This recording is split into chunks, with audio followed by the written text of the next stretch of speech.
Je suis Alben Di Marco, j'ai commencé un parcours classique de RH dans des grands groupes. J'ai créé ma structure il y a maintenant 13 ans et je travaille pour des entreprises PME, PMI qui ont un actionnariat soit familial, soit de type private equity.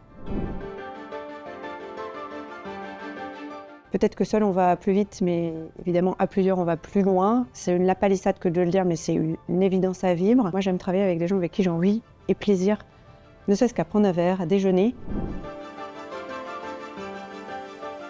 Il y a une mission qui représente assez bien, selon moi, l'ADN d'Executive Partners Group tel que je l'ai vécu. On était sur une entreprise PME, périmètre 200 salariés à peu près. Un patron qui maîtrise extrêmement bien son business et un patron qui, en revanche, s'il a confiance sur ses fondamentaux métiers, est quelqu'un qui a besoin d'envergure et de prendre de l'envergure. Et ce qui était très intéressant dans cette mission, c'est que la porte d'entrée, ça a été une porte d'entrée RH.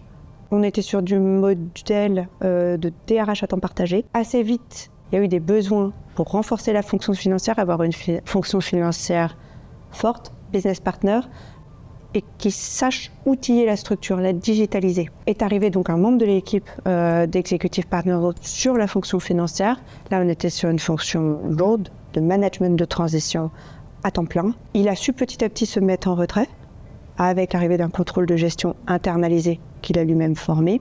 Côté RH, moi j'ai senti un besoin de renforcer l'assertivité, la confiance en lui aussi, et la capacité de dialogue avec lui-même du patron par une expertise de coaching. Donc on a fait un travail à 8 mains, en quelque sorte, à 4, qui est un travail qui a respecté les temps de l'entreprise, qui a respecté le temps du patron et qui a permis à chacun d'exprimer son savoir-faire dans des temps qui sont différents. On ne travaille pas pareil en management de transition, en temps partagé ou en coaching.